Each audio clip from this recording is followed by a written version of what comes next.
Dans cette édition, la cérémonie de présentation des vœux de Nouvel An 2015 au président de la République, Alassane Ouattara. Des patients souffrant d'une hernie bientôt sur pied, 100 malades venus des départements de Ouangolo-Dougou et Ferkessé-Dougou ont été opérés gratuitement. Enfin, SOS pour la grande mosquée de Koumassi, l'édifice vieux de plus de 50 ans est aujourd'hui dans un état de délabrement très avancé. Madame, Monsieur, bonsoir et soyez les bienvenus pour suivre ce nouveau journal. Pour commencer, la présentation des traditionnels vœux de Nouvel An au chef de l'État Alassane Ouattara ce matin au palais présidentiel. Les membres du gouvernement ivoirien, présidents d'institutions, le corps diplomatique et autres chefs religieux ont pris part à la cérémonie. Ils ont tous encouragé les efforts du président de la République et de son gouvernement dans la transformation du pays. La preuve, au plan économique, la croissance d'environ 9% par an depuis 2012 place la Côte d'Ivoire parmi les économies les plus dynamiques au monde. Le président de la République, Alassane Ouattara, a bien entendu accueilli avec bienveillance tous les vœux prononcés. Écoutons le chef de l'État. Tout d'abord, vous remercier, Madame la première vice-présidente de l'Assemblée nationale, pour les vœux choisis et détaillés que vous avez bien voulu m'adresser, car l'Assemblée nationale est la voix du peuple. Je vous remercie d'être le porte-parole des institutions et de m'avoir indiqué pour chacune des institutions les vœux qu'ils ont choisi d'adresser aux Ivoiriens à travers ma personne. À mon tour, je vous adresse pour l'année 2015 des vœux de santé, de bonheur et de concorde pour vous-même, pour vos collaborateurs, ainsi que pour les membres de vos familles respectives. Vous savez, cette phrase est bien connue car elle est du président des États-Unis, que pour une vraie démocratie, nous avons besoin d'institutions fortes. Les institutions de notre pays se sont mises en place progressivement. À la date d'aujourd'hui, elles sont toutes en place.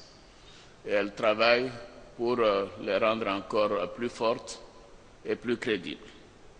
Et grâce à vos efforts, nous avons pu mettre en place des institutions telles que la Haute Autorité pour la bonne gouvernance en 2014, le Conseil économique et social également, et bien évidemment la Commission électorale indépendante.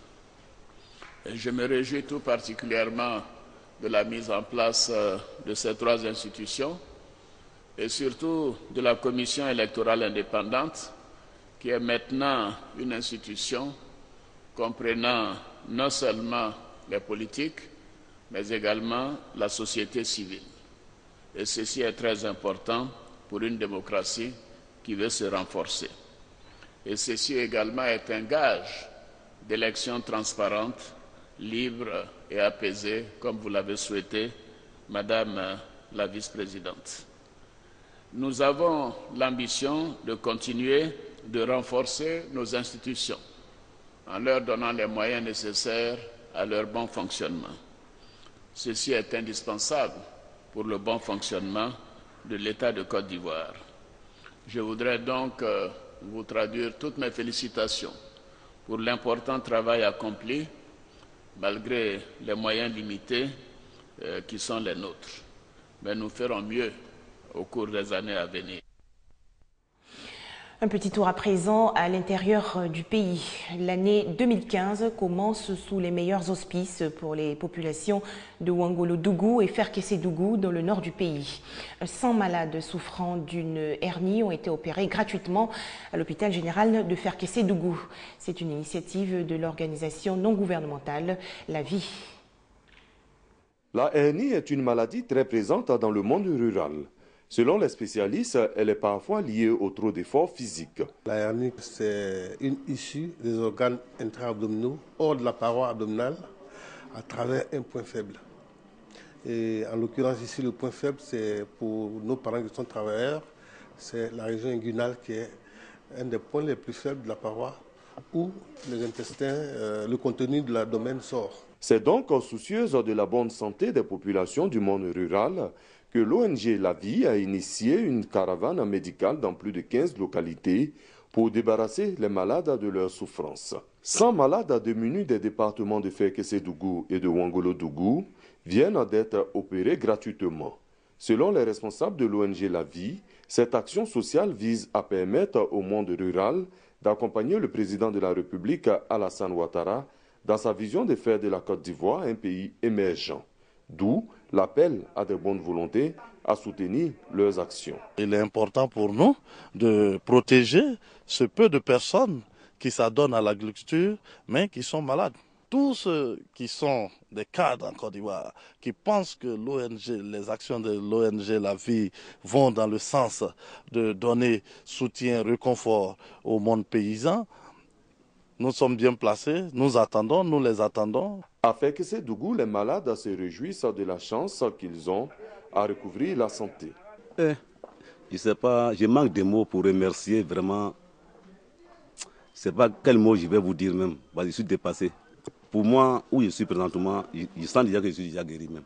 À ce jour, après un an de présence auprès du monde rural, ce sont un peu plus de 4500 malades qui ont été débarrassés de la hernie ou de l'hydrocèle. Et l'ONG La Vie entend poursuivre ses actions. Un reportage de Kader Sogodogo de RTI Bouaké. On descend un peu plus à l'ouest du pays. La ville de Tabou a accueilli un atelier de réflexion consacré au développement socio-économique des villages riverains de la société ivoirienne de Kokorapé. La rencontre s'est déroulée dans le village de Sékréké. 21 villages de Tabou sont riverains de la société ivoirienne de Kokorapé, SICOR, implantés dans le département. La plupart de ces villages manquent d'écoles, de routes, d'électricité, d'eau potable et de structures sanitaires. Ajoutez à cela la pauvreté grandissante et le faible taux de scolarisation. Ces difficultés étaient au centre d'une rencontre à Sékréké, village situé dans la sous-préfecture de Tabou, entre les représentants des 21 villages et les responsables de la société. Des solutions ont été proposées par les responsables de la SICOR. Ils ont promis d'être désormais plus proches des populations. Séance tenante, un chèque de 24 millions de francs CFA a été remis aux représentants des 21 villages riverains pour leur permettre de développer des projets. La cérémonie était présidée par le secrétaire général de la préfecture de Tabou. Kofi Kwadio a souligné le rôle important que doit jouer une unité agricole dans le développement local. La SICOR dispose d'une plantation de 5000 hectares dans le département de Tabou. Seul site encore en exploitation sur le territoire national, sa production annuelle est de 35 000 tonnes de copra. Un commentaire de Thérèse Yoboué.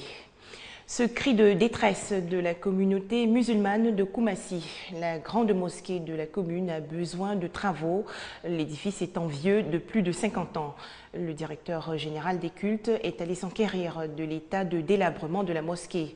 Messamba Bamba, au nom du ministre de l'Intérieur Ahmed Bakayoko, a donné une enveloppe de 1 million de francs CFA aux chefs religieux. Les détails avec Serge Koléa. Murs fissurés, peinture défraîchie, édifice en ruine. La grande mosquée de Koumassi, construite en 1962, supporte aujourd'hui difficilement le poids de ses 52 ans. L'édifice religieux, comme a pu le constater le directeur général des cultes, Messamba Bamba et sa délégation, est dans un état de dégradation avancé. La visite guidée des lieux effectuée avec les responsables de cette communauté religieuse, notamment le président de l'Union des jeunes musulmans de Koumassi, Dambélé Cheikh Oumar, a pu montrer que les piliers s'enfoncent sous la pression de la structure. On note également des eaux de ruissellement, sans oublier des branchements anarchiques avec tous les risques d'incendie. L'Église adventiste de Côte d'Ivoire dit non aux violences faites aux femmes et aux enfants. Et pour atteindre cet objectif, elle a organisé récemment des conférences.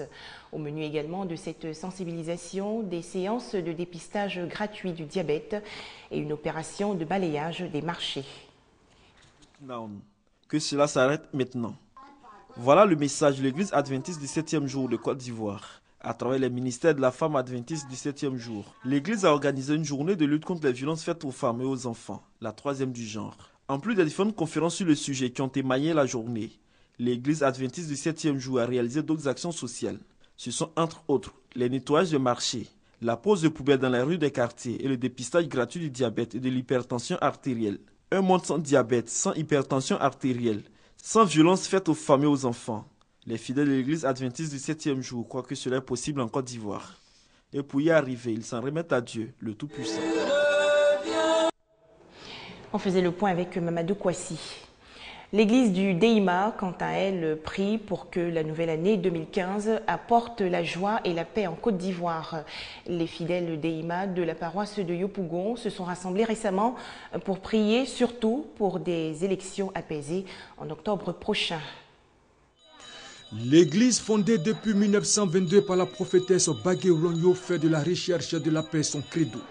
L'église Deima d'obédience chrétienne adore Dieu le Père, confesse Jésus-Christ de Nazareth et reconnaît la Vierge Marie. À l'occasion de la veille du Nouvel An, le Pawaba Kofi Etienne Mathieu, président du Conseil national de l'église Deima, a, avec les fidèles Deima de la paroisse Kwame Denipita de Yopougon-Sidessi, prié pour la paix en Côte d'Ivoire afin que ce pays puisse reprendre le chemin du développement en dépit de la psychose des élections de 2015.